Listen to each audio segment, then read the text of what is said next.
the brackets. I don't think I've ever seen such heavy duty. Oh yeah, look at those. Holy, aren't they? No, but I mean, that's like reflecting the roof too far. No. It's fantastic to hold the weight, especially that height. The year 2000. And it went on for more or less for 12 years. The roof was taken off. This whole section here had to be rebuilt by professionals. Most of it was done by volunteers. Keith Oliver was very active for many years on that restoration.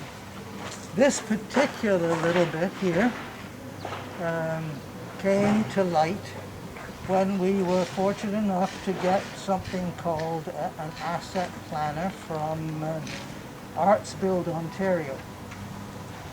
That was partly funded through the province of Ontario. And here comes our chair. Wonderful. I thought I was going to be able to give your regrets, but here you are. Isn't that amazing? Thank you, John, for coming. I was just mentioning that this came to light, the need for this, when we had the Arts Planner software developed, and the very first project, which looked like an expensive one to us at the time, was to put in gutters, soffit and fascia. We thought maybe $7,000 when we actually started getting quotes. So it suddenly ballooned and became a $30,000 project, which was well out of our range. But in the meantime, we'd been to the town, as we do most years, and for 2 years in a row, they committed an amount which ended up to be somewhere in the vicinity of $5,000, I think. And on the basis of that, then we went to the federal group called Cultural Spaces and the Cultural Spaces Fund. And of course, this is an amazing cultural space. There's no arguing with that. And we received a very positive response from them. And on the basis of that, the town and the federal government, we knew that we could go to our own members. And did our own members come through? Wonderful. So with the three groups, and we have representative here, Leona, and sitting down there, George, representing our member donors, we were able to cover the complete cost. And that meant not only do we have an excellent, and people have been remarking on how well it's been done, excellent heritage job, but also we didn't have to dip into our reserve. We have a small words. So I'm more than pleased to be here, and I'm so thankful that the federal government was able to step up. Ultimately, history, it helps define who we are and it helps define our future going forward. And so when we remember this history, it helps us, I believe, through challenging times like the COVID pandemic. We can look back at the great past and many of the tremendous things that have been accomplished, and even some of our challenges, such as the bridge over there, when we got too far ahead and perhaps pushed a little bit before we were quite ready. It tells us to be careful as we go forward. There are so many great lessons that will be preserved in great places like this that allow future generations to make even better decisions and to build on the great history here in Cobourg. Of course, I believe one of the most beautiful towns in all of Canada, and we're really an amazing, terrific history. So many stories from the Rice Lake Bridge on out to that beautiful, to the beautiful town hall there. Absolutely spectacular, John. And we also, with that segue, I believe have one of the best mayors. I'd say the best mayors, but I think there's 12 others in my riding. So one of the best mayors here in Canada. And John, if you want to say a couple words as well there. Okay. Thank you, Philip. I would. I go back a while. I arrived here 36 years ago, hard to believe. And I was at a table once with Mr. Cook and Mr. Doug Sifton, and part of that really discussion at the time was citizen and future past mayor Joan Chalovich. And they started with the seed and said, what do you think about? And there started the conversation. And I still remember the day like it was yesterday when they picked up the different units and made this a goal of rehabilitation and of course the moving of all these structures. I still remember that day like yesterday watching, how are they going to do all this? And here we are today, and I can tell you the Sifton Cook Center is certainly a part of our fabric. It is part of our culture, part of our history. So I'm delighted, more importantly, with partnerships. Because first we need the partnership, Stanley, of your group, and Joan, and all of you to present to us and create that plan and the work ethic and the contributions. And I'm delighted through Philip the federal contributions, because if we can jump in, and again, it wasn't for a huge amount by any means, but we hoped it was helpful from municipal council, because if we can work together, then I believe anything can be accomplished. And today's another wonderful example of partnerships with an outcome, and I'm really pleased to hear, Stanley, you still have your reserve, because I know you work really hard to maintain that consistent reserve for operating purposes. So for me, as someone would say, if you're measuring quadrants, this is a win-win day for everybody. And I want to congratulate you, because I don't think I've seen stellar eaves trough workmanship.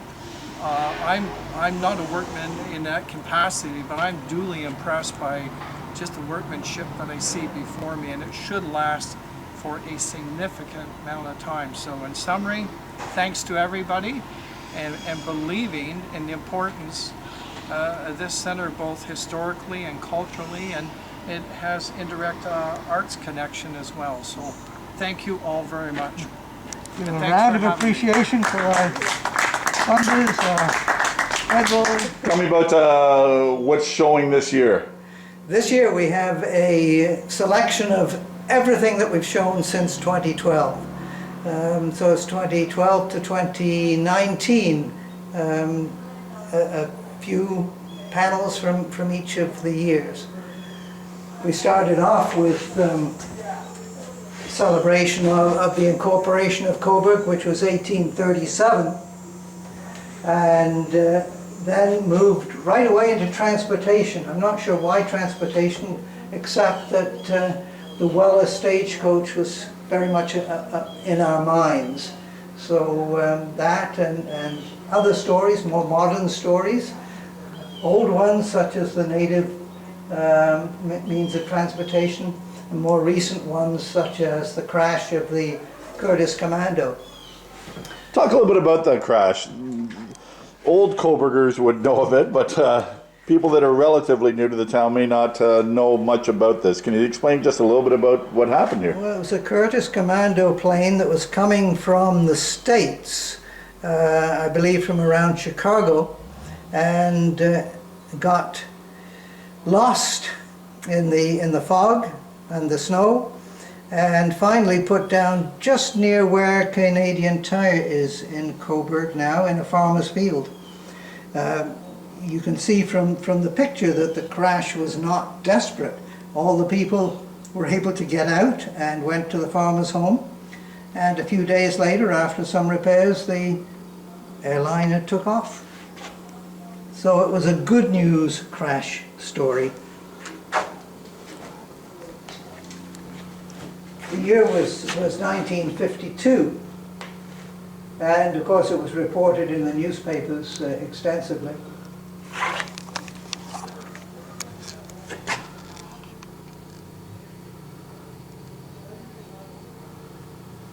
Alrighty, can you take us through the other? 2014, of course, had to be military, and so for this exhibit we picked out the Victoria Cross winners, local Victoria Cross winners, Chaplain John Foote, and who was from Port Hope, and Charles Smith Rutherford from Cobourg, I believe, both nearby, and the Chaplain's Memorial Window from Beechwood Cemetery in Ottawa, which features, I don't know whether you can see it here, but in prayer lifting his hand over a wounded soldier is Chaplain Seaborn, who was the rector of St. Peter's Church here in Cobourg for a number of years. In between, he left to serve in the military during the war. So that's a special feature. And then Teddy Cartwright, young son and grandson of two of our military men, who became a lieutenant colonel at this age, honorary of course, and used to review the soldiers outside the armories. From then on, we go to industry and commerce, and Lydia Pinkham, who is known perhaps more widely in the States, had a factory here in Cobourg, and she made pink pills for pale people, among other things. And so her factory is remembered. John Henley, some local people will remember, and Henley Arcade is still here in Cobourg, commemorating his store and his presence, moving from very small to very big craft, and its long history, including the fact that there's a building still there which has historic roots and is just disintegrating as we talk. Okay. Where are we? 2016 is sports, and we chose to highlight our Olympic athletes, going right back to Frederick Simpson from Alderville, who ran in the 1908 Olympic Games. Came in sixth, but before then, or maybe even after them, First Nations people were often barred from amateur competitions because they were automatically thought to be professionals.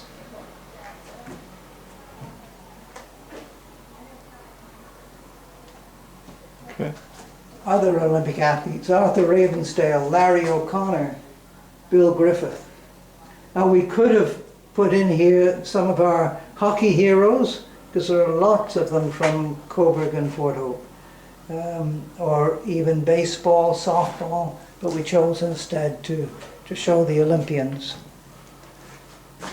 For 2017, we've brought out 4 panels telling the stories, or some of the story of the move of our native, our Aboriginal friends from east of here, through Cobourg up to Rice Lake and to Alderville. That was somewhat a forced move, although it was undertaken fairly willingly, but it left some not so good memories.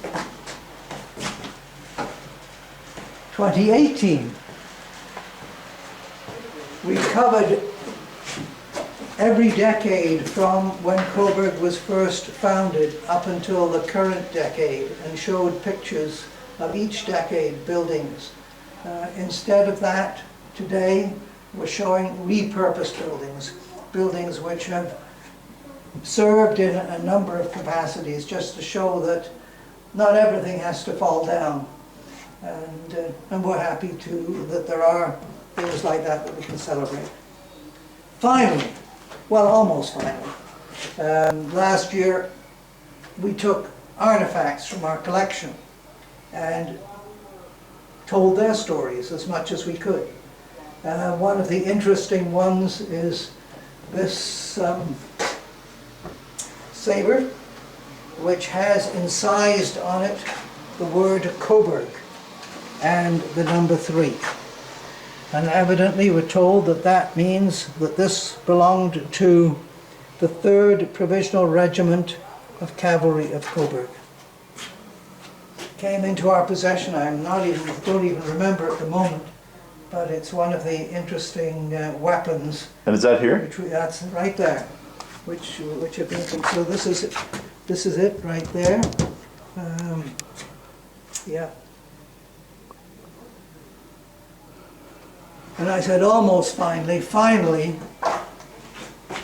we have Bob Homme, the friendly giant, and his castle, and his giraffe, and a 15-minute video, which just brings to light to so many people a little younger than me, who remember and watched television here many, many years ago.